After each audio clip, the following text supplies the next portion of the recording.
Good morning students.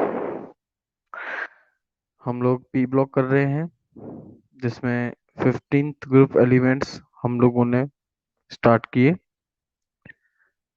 जिसमें हमने nitrogen family की कुछ जनरल प्रॉपर्टीज देखी और फिर नाइट्रोजन का एनोमलस बिहेवियर देखा, जिसमें स्पेशली हमने हाइड्राइड्स पढ़े और उन हाइड्राइड्स की प्रॉपर्टीज हमने लास्ट क्लास में डिस्कस की थी। अब आगे हमें क्या करना है, इस ग्रुप में हमें नाइट्रोजन पढ़ना है पहले तो, और फिर नाइट्रोजन के जो अलग अलग कंपाउंड्स हैं वो हमें पढ़ने हैं। तो हेडिंग बना दीजिएगा die nitrogen. Die nitrogen N2। जो डाई नाइट्रोजन है इसे डिस्कवर करने वाले थे डेनियल रदरफोर्ड। ईयर था 1772। लिखिएगा इन 1772, 1772 comma Daniel Rutherford, Daniel Rutherford discovered nitrogen. Daniel Rutherford discovered nitrogen. Next, अगला point, in molecular state, in molecular state, comma, nitrogen is a diatomic molecule. In molecular state, comma, nitrogen is a diatomic molecule, bracket में formula लिख दो N2, bracket close, in which two nitrogen atoms are in which two nitrogen atoms are attached with triple bond. Two nitrogen atoms are attached with triple bond.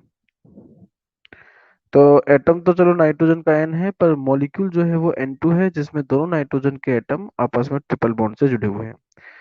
पर जो आप लोगों को पता ही होगा, न्यूज़पेपर में भी आया था कि आपके जो सेशनल मार्क्स हैं वो आपके होमवर्क के बेसिस पर दिए जाएंगे।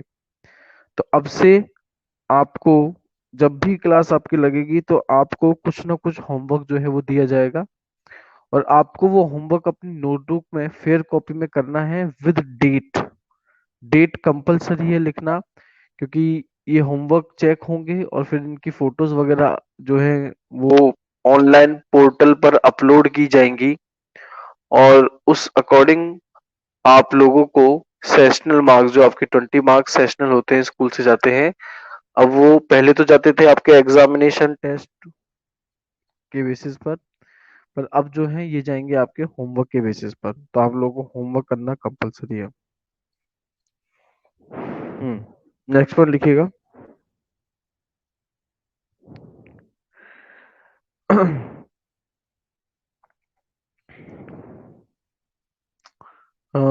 प्रिपरेशन करते हैं। नेक्स्ट पॉइंट की direct preparation, preparation of die nitrogen, preparation of die nitrogen, die nitrogen. सबसे पहले देखते हैं कि कैसे हम लोग डाई नाइट्रोजन को प्रिपेयर कर सकते हैं लेबोरेटरी के अंदर। तो मतलब हम लोग बात करने जा रहे हैं सबसे पहले लेबोरेटरी मेथड। सबसे पहला तरीका है लेबोरेटरी मेथड। लिखिएगा in the laboratory, in the laboratory, comma, dinitrogen is prepared by, dinitrogen is prepared by heating an aqueous solution, prepared by heating an aqueous solution, aqueous solution containing equivalent amount of equivalent amount of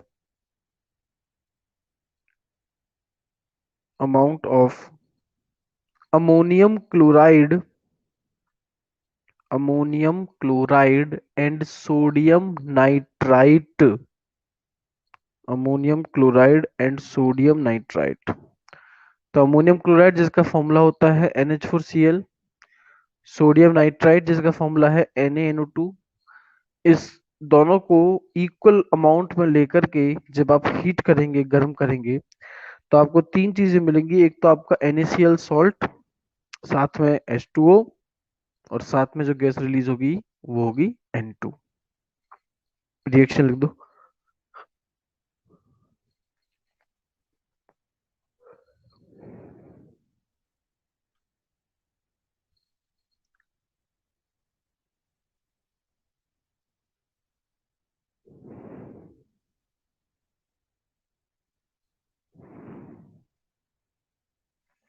कभी कभी इस reaction के दौरान कुछ NO nitric oxide और HNO3 nitric acid ये भी बन जाते हैं।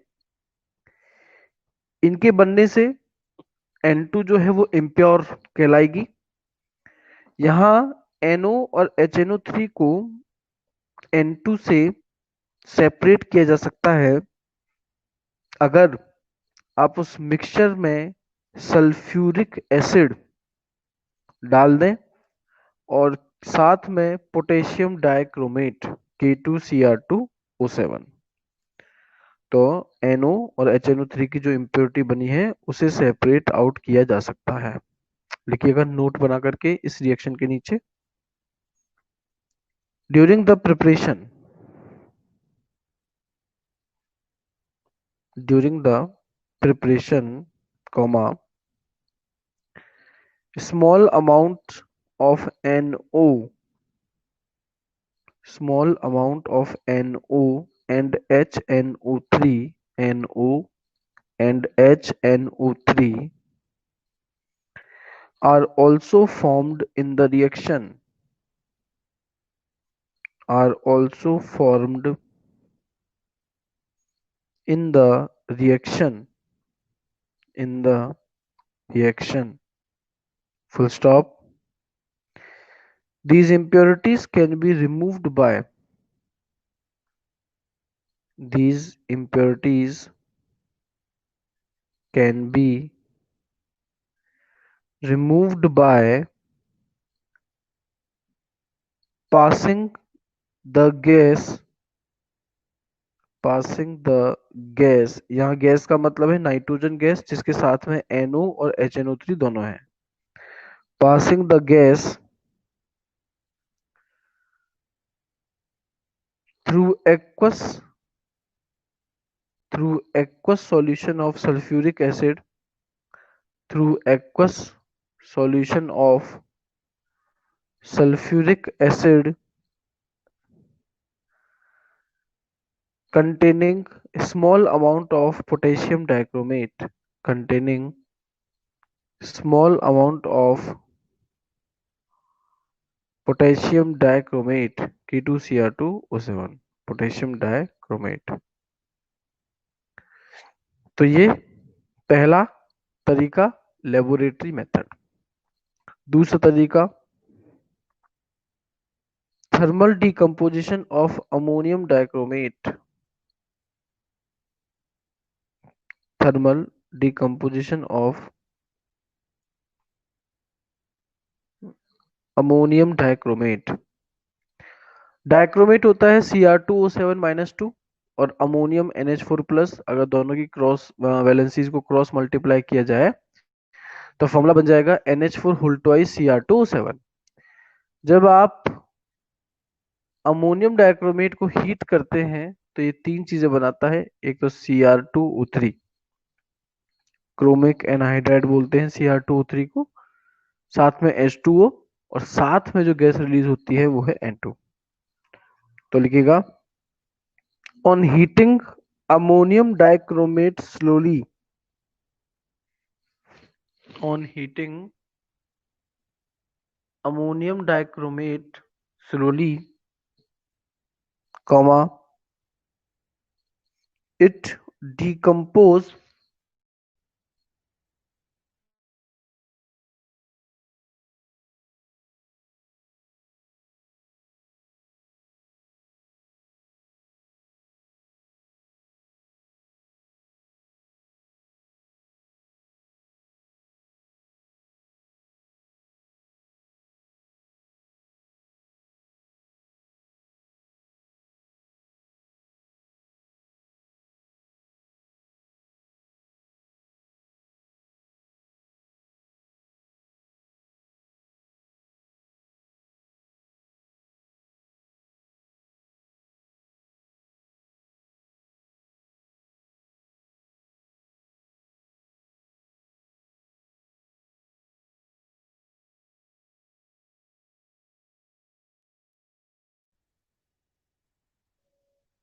कुछ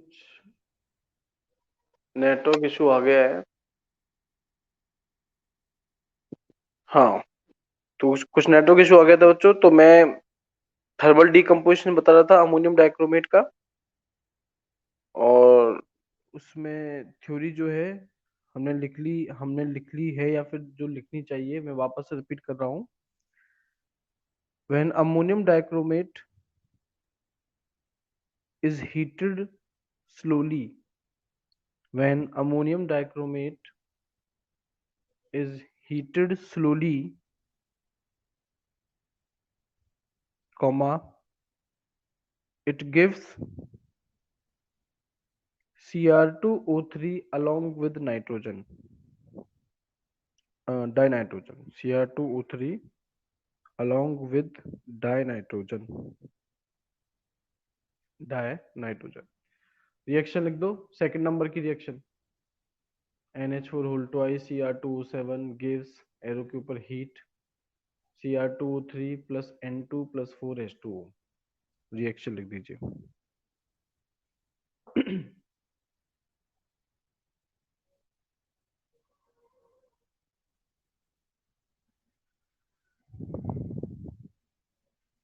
तो ये हमने दो तरीके देखे, पहला लेबोरेटरी मेथड और दूसरा thermal decomposition of ammonium dichromate.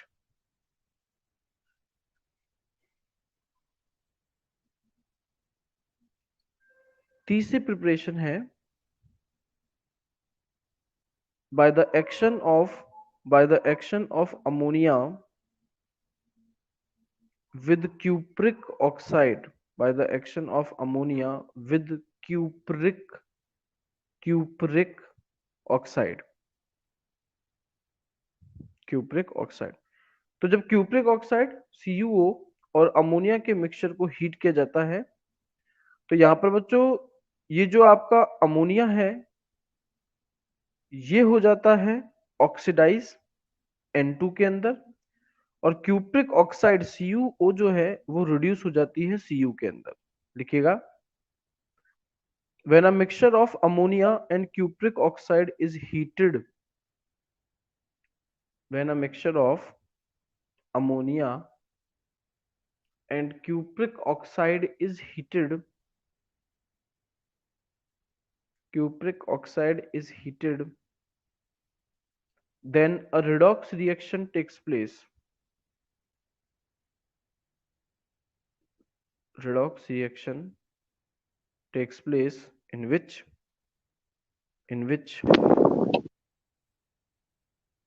redox reaction takes place in which ammonia is oxidized to dinitrogen.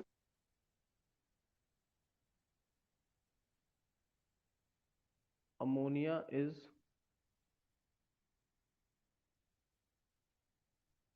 oxidized to dinitrogen and cupric oxide is reduced to copper. Cupric oxide is reduced to copper. Reaction आपके सामने है, third number की reaction आप लोग लिख दीजिए।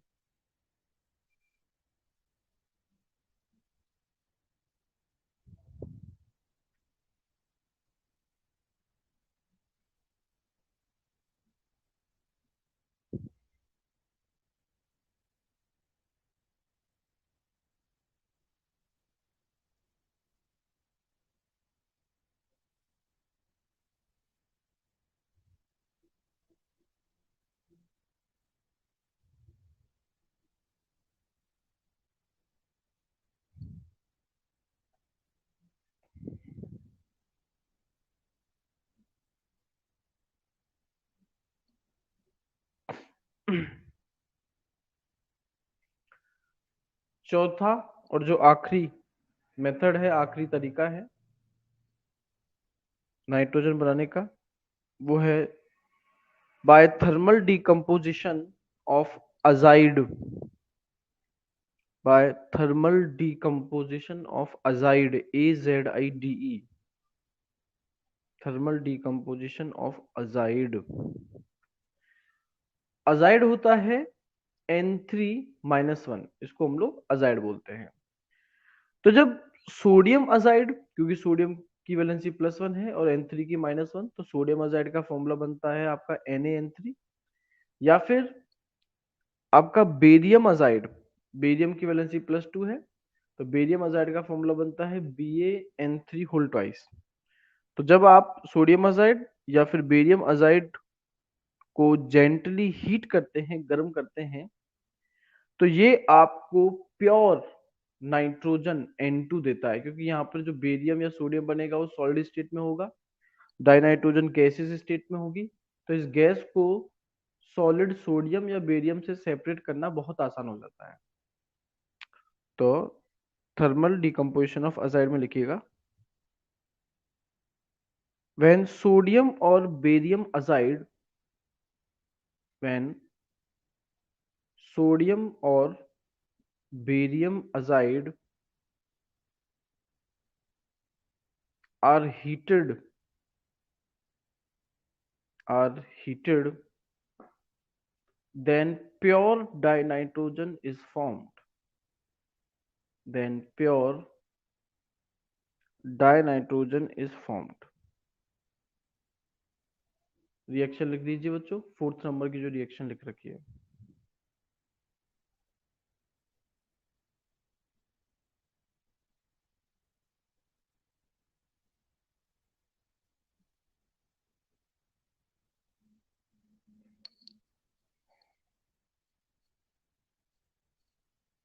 तो ये जो है डाइनाइट्रोजन की प्रिपरेशन मेथड हो गई।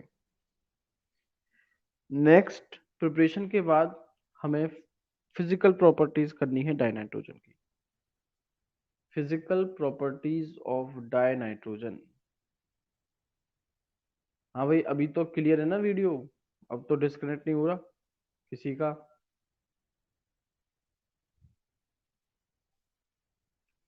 और एक चीज मैं फिर से रिपीट कर दूं, आप लोगों के जो सेशनल मार्क्स हैं, पहले जरूर आपके टेस्ट, एग्जामिनेशंस और अटेंडेंस के बेसिस पे जाते थे, पर अब आपने न्यूज़पेपर में भी इंफॉर्मेशन आपको मिल गई होगी कि आपके जो 20 मार्क्स हैं, सेशनल मार्क्स जो स्कूल से जाते हैं, अब वो आपके होमवर्क के बेसिस पर जाएंगे।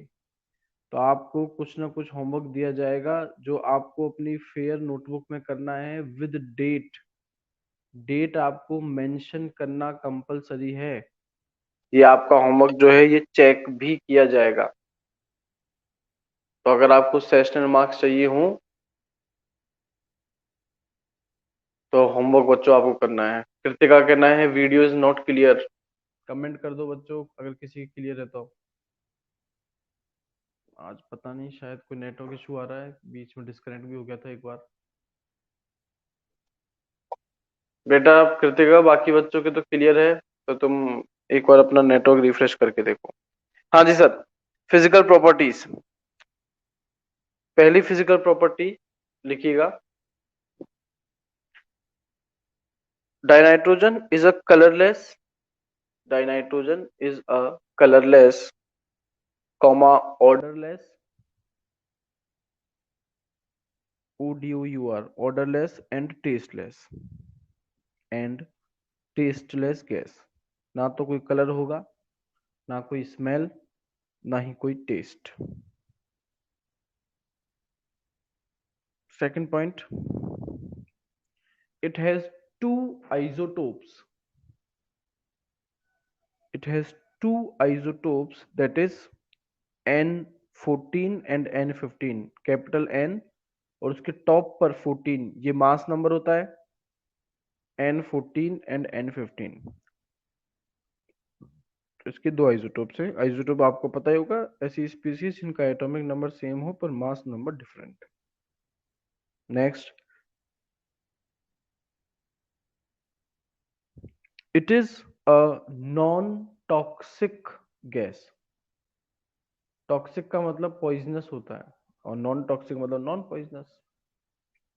It is a non toxic gas.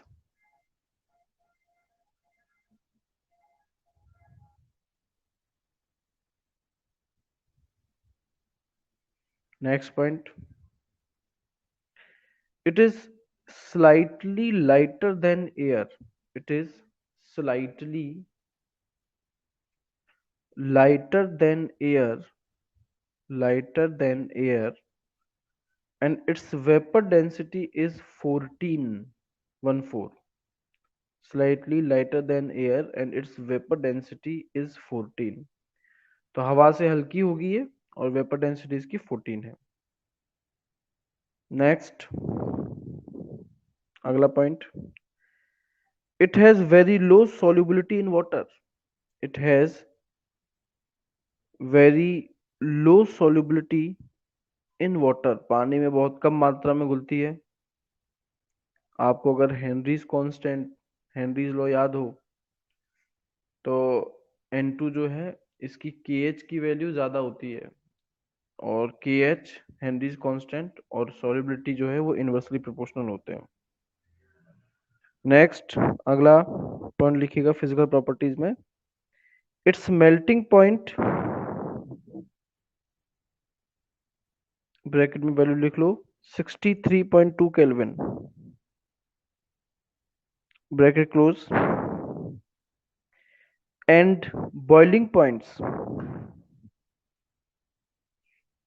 Bracket में वैल्यू लिख लो 77.2 केल्विन, 77.2 केल्विन, ब्रैकेट क्लोज, आर लो। तो मेल्टिंग पॉइंट बहुत कम है, बॉइलिंग पॉइंट भी बहुत कम है इसका। कारण इसका ये है कि जो N2 है वो एक स्टेबल मॉलिक्यूल है, आपस में ही ट्रिपल बॉन्ड बना लेते हैं, तो इन्हें किसी दूसरे के साथ में बॉन्ड बनाने की जरूरत नहीं है। तो जब ये किसी दूसरे के साथ बॉन्ड नहीं बनाते तो इनका बॉइलिंग पॉइंट, मेल्टिंग पॉइंट जो है वो काफी कम हो जाता है। तो ये तो हमने देखी कुछ फिजिकल प्रॉपर्टीज डाइनाइट्रोजन की। अभी हम लोग बात करने जा रहे हैं केमिकल प्रॉपर्टीज की। हेडिंग बना दो, chemical properties of dinitrogen.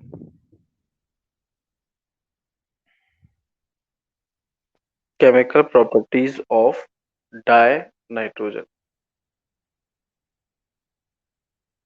Melting point बताया मैंने 63.2 केल्विन और बॉइलिंग पॉइंट बताया मैंने 77.2 केल्विन। हाँ जी, तो जैसे मैंने बताया कि भाई डाइनाइट्रोजन के अंदर दो नॉन नाइट्रोजन ट्रिपल बॉन्ड से जुड़े हुए हैं, तो ये बॉन्ड काफी ज्यादा स्ट्रांग है, इसे तोड़ा नहीं जा सकता। तोड़ने के लिए बहुत ज्यादा एनर्जी देनी पड़ती है, लगभग 941.4 किलो जूल पर मोल की आपको एनर्जी देनी पड़ती है।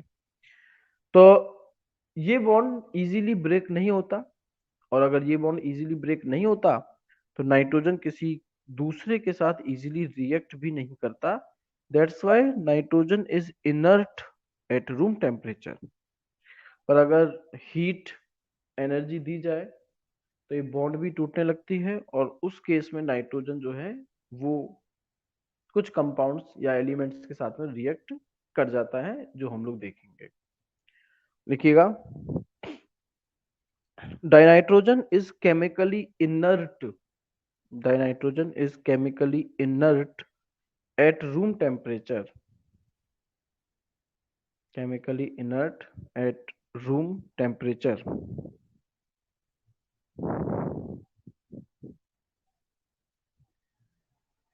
अगले आंसर लिखिएगा, it is neither combustible, it is neither combustible nor it supports combustion, nor it supports combustion। ना तो ये खुद जलती है, ना ही इसकी वजह से कोई दूसरा ऑब्जेक्ट जलता है। सपोर्ट भी नहीं करती, खुद तो जलती नहीं और कंबशन को सपोर्ट भी नहीं करती। अगली लाइन से लिखो। The two nitrogen atoms are bonded with the two nitrogen atoms are bonded with triple bond are bonded with triple bond having bond length having bond length 109.8 picometer having bond length 109.8 picometer picometer and high bond dissociation enthalpy high bond dissociation enthalpy of 941.4 kilojoule पर मोल kilojoule पर मोल। अगली line से लिखिएगा। The low reactivity of dinitrogen is due to the low reactivity of dinitrogen is due to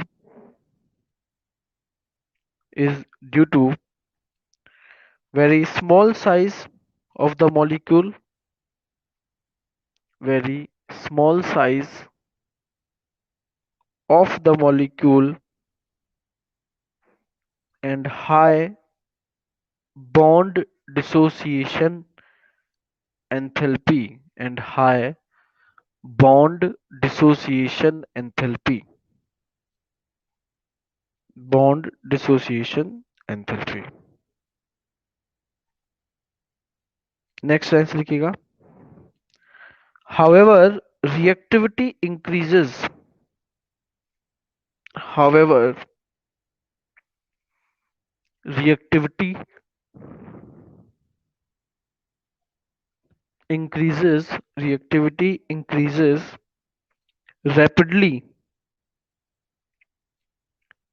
rapidly with the rise in temperature. With the rise in temperature, rise in temperature।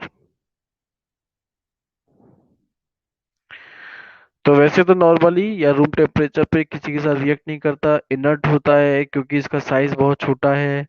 दोनों nitrogen के बीच में triple bond है जिसे तोड़ने के लिए energy बहुत ज्यादा देनी पड़ती है। पर फिर भी अगर टेम्परेचर बढ़ाया जाए तो नाइट्रोजन मॉलिक्यूल जो है N2 वो मजबूर हो जाता है रिएक्ट करने के लिए। तो इसकी कुछ केमिकल प्रॉपर्टीज हम लोग जो है देखने जा रहे हैं। और जो सबसे पहली केमिकल प्रॉपर्टी है वो है action with litmus. Litmus solution जो कि किसी भी कंपाउंड की एसिडिक स्ट्रेंथ या बेसिक स्ट्रेंथ को पता करने के लिए किया जाने वाला टेस्ट है, सॉल्यूशन है, जिसमें लिटमस के अंदर जिस भी कंपाउंड का आपको पीएच या फिर एसिडिक स्ट्रेंथ बेसिक स्ट्रेंथ पता करनी है वो डाल दीजिए। दोनों के मिक्स होने पर एक कलर जो है वो प्रोड्यूस होगा, कलर में चेंज आ जाएगा। और इस कलर को जो है हम लोग पीएच स्केल पर बड़ी आसानी से पहचान सकते हैं, नाप सकते हैं। तो एक्शन विद लिटमस,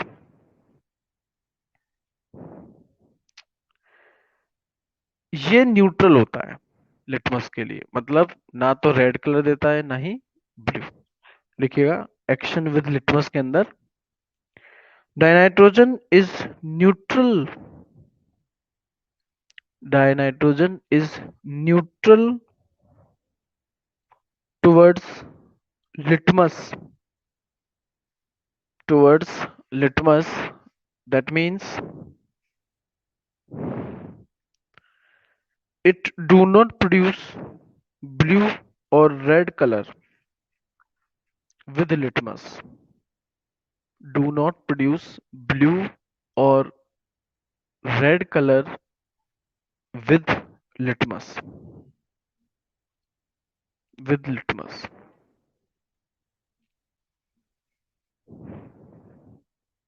तो ये पहली केमिकल प्रॉपर्टी। सेकंड, दूसरी केमिकल प्रॉपर्टी है एक्शन या फिर reaction, action with metals. Action with metals, सारे मेटल्स के साथ तो नहीं पर ज्यादातर मेटल्स के साथ में डाइनाइट्रोजन जो है वो डायरेक्टली रिएक्ट कर सकता है ऑन हीटिंग, टेम्परेचर देने पर। और मेटल्स के साथ रिएक्ट करके जो कंपाउंड बनाता है उसको बोलते हैं नाइट्राइड। नाइट्राइड जिसमें नाइट्रोजन की ऑक्सीडेशन स्टेट या वैलेंसी -3 होती है। अब बच्चों यहाँ से आप बड़ी आसानी से कंपाउंड का फॉर्मूला बना सकते हैं, जैसे कि अगर मान लो लिथियम के साथ में ट्रीट करवाया जाए तो भाई लिथियम की वैलेंसी कितनी है, +1। नाइट्राइड का मतलब नाइट्रोजन की वैलेंसी तुम्हें लेकर के चलनी है -3, क्रॉस मल्टीप्लाई करके फॉर्मूला बन जाएगा Li3n। ऐसे ही मैग्नीशियम की अगर बात करें, मैग्नीशियम की वैलेंसी +2 और नाइट्राइड में नाइट्रोजन की वैलेंसी -3, क्रॉस मल्टीप्लाई अगर कर दोगे तो Mg3n2 बन जाएगा। इसी तरीके से एल्यूमिनियम, Al की वैलेंसी +3, नाइट्रोजन की -3, क्रॉस मल्टीप्लाई करके वैसे तो बनना चाहिए था Al3n3, पर इसमें 3 कॉमन है तो उसे निकाल दीजिए, फॉर्मूला बच जाएगा आपका Aln। हाँ जी, तो लिखिएगा डाइनाइट्रोजन कंबाइंस विद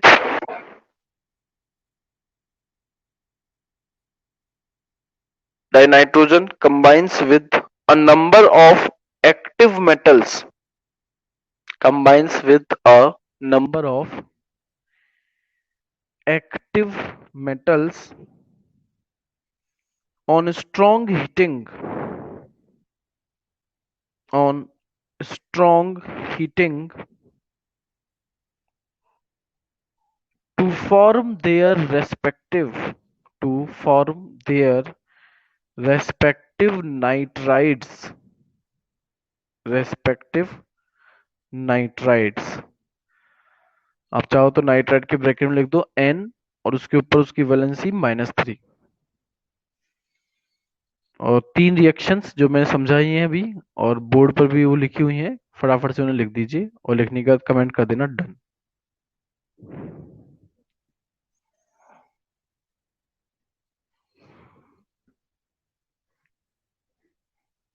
सब सारी रिएक्शंस में हीट आएगा, बिना हीट दिए रिएक्शन नहीं होंगी।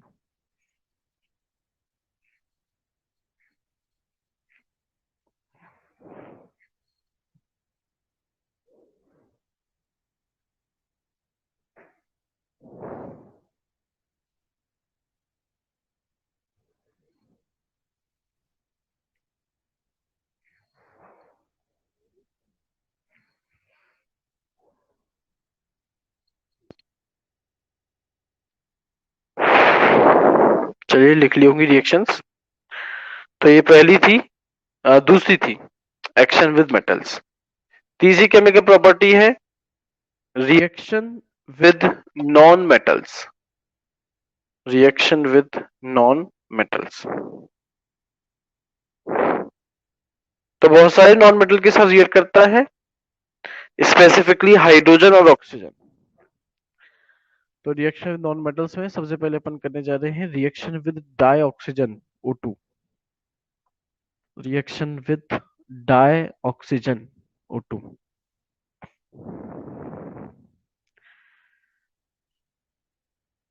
तो बच्चों जब डाई ऑक्सीजन के साथ नाइट्रोजन को रिएक्ट कराया जाता है तो आपको temperature more than 2000 kelvin, 2000 kelvin से भी ज्यादा टेम्परेचर होना चाहिए। और इतना टेम्परेचर नेचुरली लाइटनिंग, जब बिजली कड़कती है सिर्फ तब प्रोड्यूस हो सकता है। तो वहां जब बिजली कड़केगी टेम्परेचर लगभग 2000 केल्विन से भी ज्यादा होगा, तो उस केस में N2 और O2 आपस में रिएक्ट करके बनाएंगे नाइट्रिक ऑक्साइड NO। NO एक हाईली अनस्टेबल स्पीसीज है जो कि सिर्फ तभी बन सकती है जब आप बहुत ज्यादा अमाउंट में उसे एनर्जी दे और टेम्परेचर 2000 केल्विन से भी क्या हो जाए, ज्यादा। लिखिएगा, dinitrogen combines with dioxygen. Dinitrogen combines with dioxygen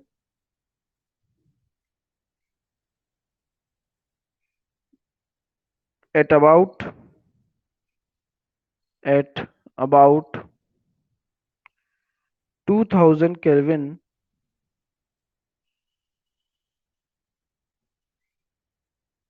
about 2000 Kelvin and form nitric oxide and form nitric oxide।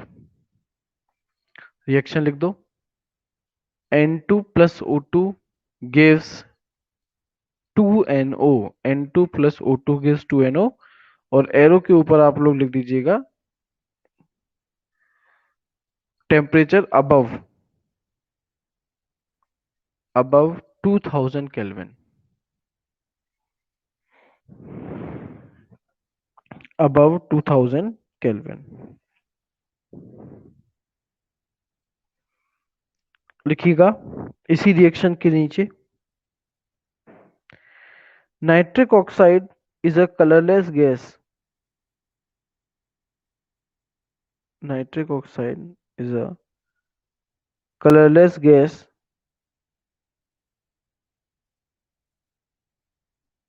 but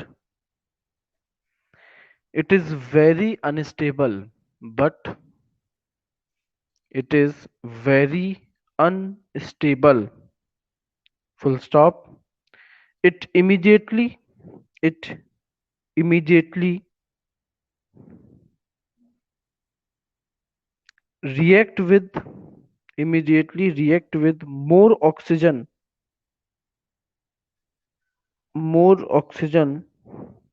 to form nitrogen dioxide, to form nitrogen dioxide।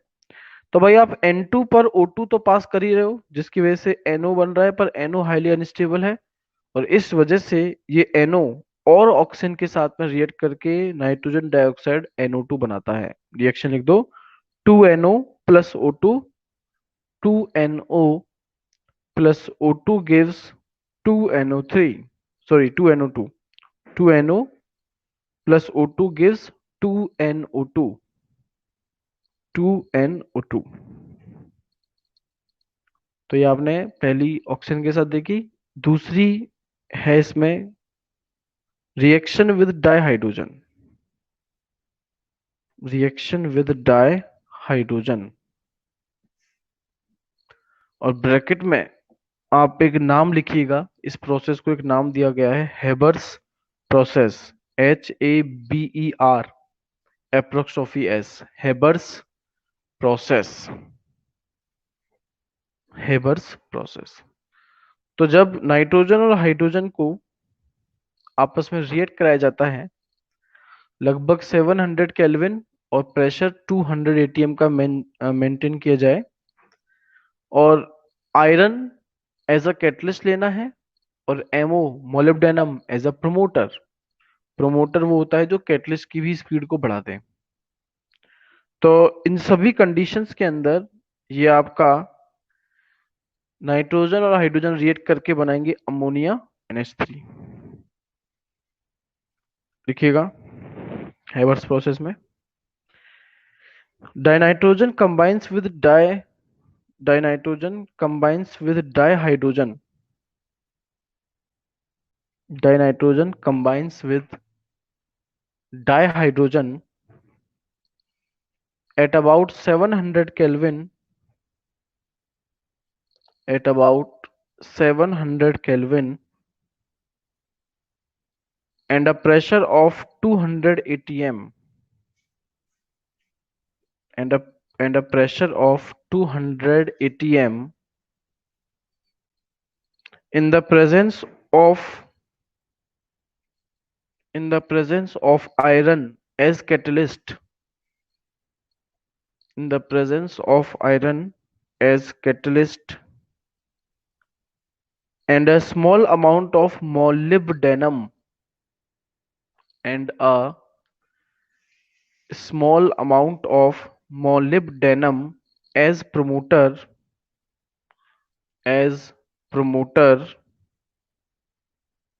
to produce ammonia,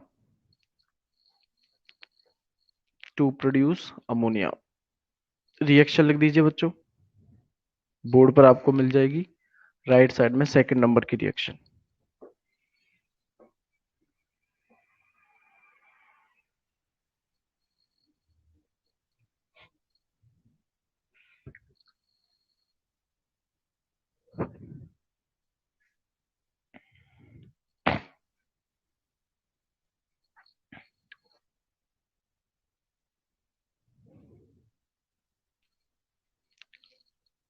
तो ये हमने तीसरी केमिकल प्रॉपर्टी देखी, reaction with non metals. चौथी chemical property है reaction with compounds, reaction with compounds.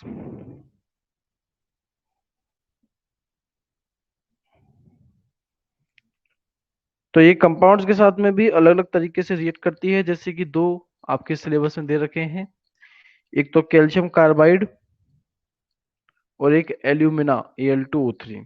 Calcium carbide के साथ ही react करेगी लगभग 1200 केल्विन, 1200 केल्विन के टेम्परेचर पर, और तब बनाएगी कैल्शियम साइनामाइड CaCN2, और एल्यूमिना के साथ लगभग 1273 केल्विन पर रिएक्ट करेगी और बनाएगी एल्यूमिनियम नाइट्राइड AlN। रिएक्शन बना दो बच्चों दोनों।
तो ये रिएक्शंस लिखने के बाद हमारे पास में है यूजेस ऑफ डाइनाइट्रोजन।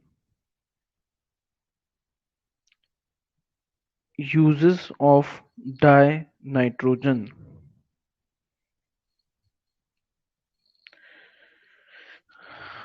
पहला यूज लिखिएगा, first use, dinitrogen is used in the manufacture of, dinitrogen is used in the manufacture of, in the manufacture of compounds like ammonia, compounds like ammonia, comma nitric acid, nitric acid, comma calcium cyanamide, calcium cyanamide CYANAMIDE, calcium cyanamide।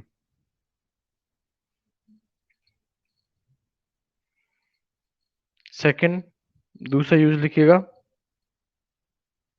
it is used in providing, it is used in providing inert atmosphere, inert atmosphere in iron and steel industries, in iron and steel industries, iron and steel industries। Next, अगला use, liquid nitrogen is used as refrigerant. Liquid nitrogen is used as refrigerant to preserve to preserve to preserve biological specimens. Biological specimens, SPECIMENS, specimens. तो liquid nitrogen जो है refrigerant का काम करती है, और जो बायोलॉजिकल स्पेसिमेंस होते हैं, जो भी फॉसिल्स वगैरह पाए जाते हैं, वो डिकम्पोज ना हो, इसलिए उन्हें लिक्विड नाइट्रोजन के अंदर स्टोर किया जाता है। नेक्स्ट, अगला use, dinitrogen is used in dinitrogen is used in gas filled thermometers.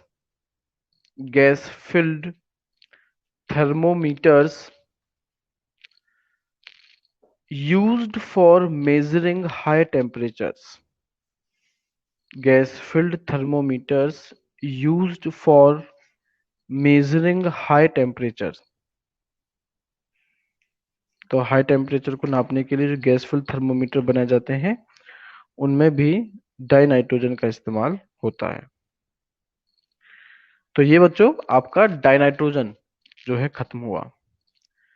जल्दी से होमवर्क लिखिए जो आप लोगों को परफॉर्म करना है, डेट के साथ। डेट आपको मेंशन करनी कंपलसरी है।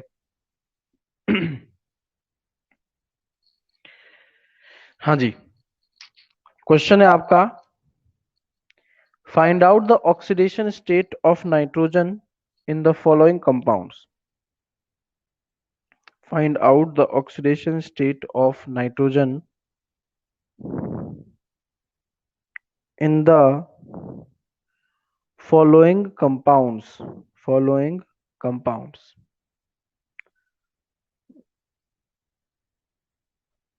सबसे पहला NH3, NH3,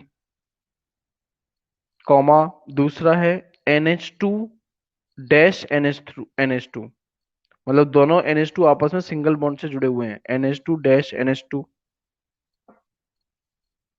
तीसरा NH2OH, NH2OH, NH2OH। चौथा है N2, N2। पांचवा N2O, पांचवा है N2O, N2O। छठा है NO, NO।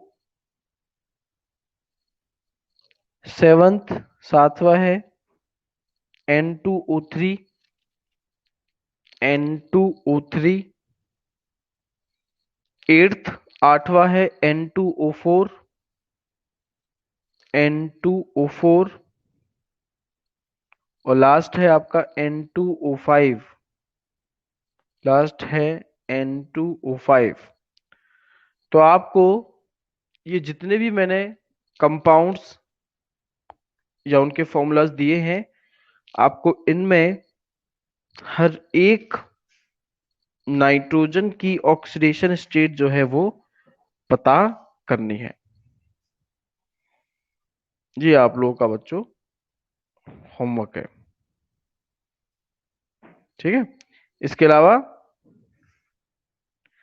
आप लोगों को जो है 11th क्लास का एक हमने टॉपिक किया था जिसमें एसिड और बेस की थ्योरीज थी, जिसमें अर्हेनियस थ्योरी, इसके अलावा ब्रॉन्स्टेड एंड लॉरी कॉन्सेप्ट था, और हमारे पास में लेविस कॉन्सेप्ट था। तो आपको ये एसिड बेस वाली थ्योरी जो है, specially Bronsted and Lowry concept, आप लोगों को ये पढ़ करके आनी है, आपको ये अच्छे से पढ़ के आनी है, ठीक है। क्योंकि अगली क्लास में हम लोग अमोनिया पढ़ने वाले हैं। अमोनिया, जिसकी प्रिपरेशन पढ़ेंगे सबसे पहले, फिर इसका स्ट्रक्चर, फिर इसकी फिजिकल प्रॉपर्टीज, और फिर इसकी केमिकल प्रॉपर्टीज। और अमोनिया की केमिकल प्रॉपर्टीज में बेसिक स्ट्रेंथ का जो टॉपिक है वो टॉपिक हमारे सामने आएगा। तो अगर आपने ये थ्योरीज आप जो मैंने आपको बताई हैं, अगर आप इन्हें पढ़ के आएंगे पहले से, तो बेसिक स्ट्रेंथ या बेसिक नेचर ऑफ अमोनिया को समझने में आपको कोई परेशानी, कैसी भी परेशानी जो है वो नहीं होगी। ठीक है। तो ये होमवर्क आपका आपको करना है डेट के साथ में, और फिर से मैं लास्ट में फिर से रिवाइज बेटा आपको बता रहा हूँ, क्लासेस लीजिए, और आपके जो सेशनल मार्क्स हैं, जो 20 मार्क्स स्कूल से भेजे जाते हैं, वो आपको आपके होमवर्क के बेसिस पर ही दिए जाएंगे। अगर आपने होमवर्क नहीं किया, ये होमवर्क आपके चेक भी होंगे, होमवर्क आपने नहीं किया या चेक नहीं करवाया, तो आपके सेशनल मार्क्स जो है, ध्यान रखना, पूरे 20 आपके मार्क्स स्कूल नहीं दे पाएगा। ठीक है। न्यूज़पेपर में भी ये चीज आई है, और आप लोगों ने खैर न्यूज़पेपर वगैरह पढ़ते होंगे, या फिर आपके पेरेंट्स वगैरह ने आपको बता ही दिया होगा। तो आप लोगों को जब भी क्लास आपकी लगती है तो आपको होमवर्क करना कंपलसरी है। ठीक है। चलो, तो आज के लेक्चर को हम लोग जो है यहीं पर एंड कर रहे हैं। आप लोग होमवर्क जरूर कीजिएगा।